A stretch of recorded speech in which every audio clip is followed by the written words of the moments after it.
Olá, hoje a gente vai estar falando um pouquinho sobre a nossa aula 1, né, de Direito Administrativo, onde a gente vai trazer aquela questão do conceito de Estado, o conceito e a sua forma, né? Então, antes de mais nada, a gente precisa entender como é que funciona essa parte do conceito, né, de administração, de direito administrativo com relação ao conceito. A gente tem o seguinte, que o Estado é a sociedade política e juridicamente organizada em determinado território com um governo soberano, fato. Então, a gente verifica que a referência é o Estado, que é a nação, que são países. Então, a gente tem a questão de Estados-membros, que são os estados que fazem parte de um território brasileiro, ok? O Estado é uma pessoa jurídica, sujeito de direitos e obrigações.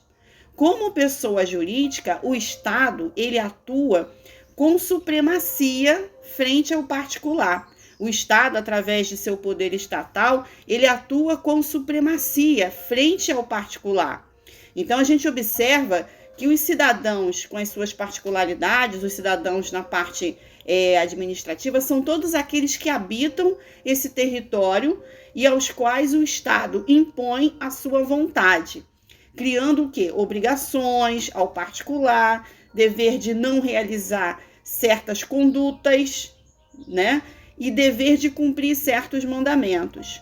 O Estado, ele tem o poder de polícia, que isso fica muito bem claro, o qual não é apenas o poder de polícia como órgão, é um poder de Estado que vai além das funções policiais. O poder de polícia e o poder extroverso é o poder que o Estado tem de impor obrigações unilaterais aos particulares, de limitar, de condicionar o exercício de direitos. A gente observa as questões de atividades em benefício da própria coletividade, de forma que esta viva de modo harmonioso e que esse Estado tenha a sua paz social, que é o que todos desejam, né? Essa é a grande verdade. Agora, quando eu falo a forma de Estado, a gente observa o seguinte, que no Brasil, a forma de Estado, como está no artigo 18 da Constituição Federal, é a federação. Então, a gente observa que essa matéria é muito comum, tanto no direito administrativo, quanto também no direito constitucional. A gente observa essa igualdade, esses sinônimos. Então, numa federação, existe a divisão do poder político do Estado. O que a gente observa? O Estado, ele tem a capacidade financeira e tem a capacidade administrativa, né? Então, a gente observa também que, além dessas duas capacidades, ele também possui a capacidade política. Interessante, né? Então, a gente observa o quê? Que o poder estatal, ele não fica concentrado nas mãos de um único ente. A gente observa que a federação há uma repartição de competências, uma distribuição do poder político de Estado, criando o quê? Criando os denominados entes da federação.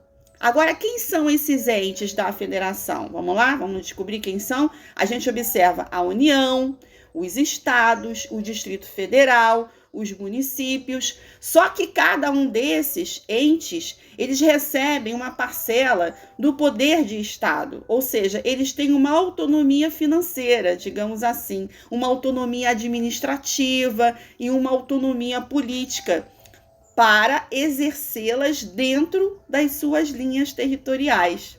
Então, a gente observa que essa questão da autonomia financeira, ela não apenas é de gerar seus próprios recursos para a sua manutenção, mas também de ter a liberdade para escolher a forma como vai utilizar esses recursos gerados. Interessante, né? Então, a gente observa que esses recursos, de uma regra geral, são gerados através de quê, gente? Dos impostos.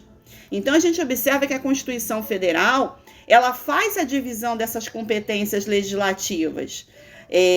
A gente tem uma situação da capacidade administrativa, que é a capacidade que cada ente tem de prestar serviços públicos para a sociedade e ter a liberdade de decidir e de prestar cada serviço. Agora, é bom a gente observar o seguinte, que a competência administrativa da União, ela está estabelecida aonde? No artigo 21 da Constituição Federal, onde a gente tem o quê? Que os serviços que são da titularidade da União. Então, o que não é da União, sendo interesse regional, fica para os estados. O que for serviço público de interesse local é propriedade o quê? Dos municípios por exclusão. Existe apenas um serviço público que é expresso na Constituição Federal como atribuição dos estados, que é o serviço do gás canalizado, ok? Vamos lá. Agora, qual é a forma de estado diferente da federação? Vamos observar esse detalhe? O estado unilateral, onde o poder político é concentrado em apenas uma pessoa política, esse sistema político já não é adotado no Brasil há muitos anos, ok? Que isso fique muito bem claro.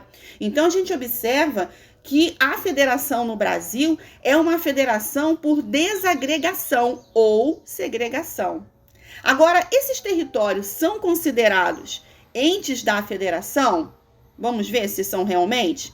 Não, não são considerados. Por quê? Porque a doutrina entende que os territórios seriam o quê, gente? Autarquias territoriais.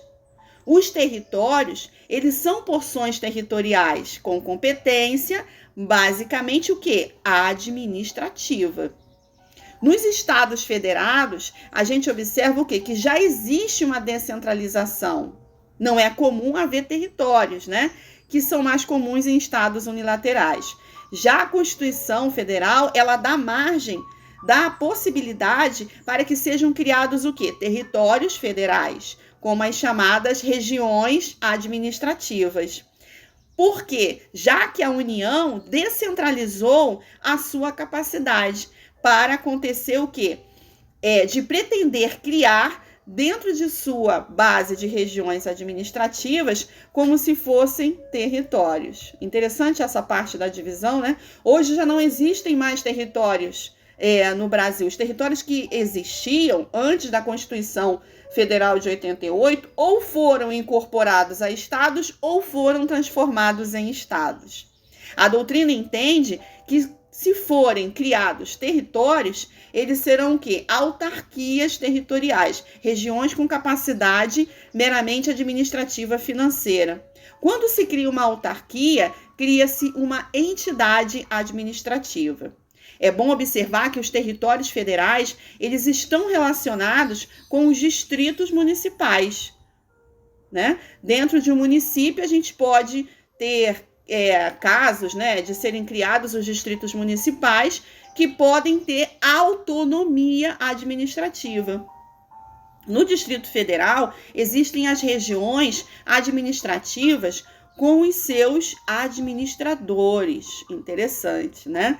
Então, a gente falou nesse primeiro momento aqui da aula 1, que vai ser dividido em tópicozinhos, sobre essa questão do conceito de Estado. Espero que você tenha gostado.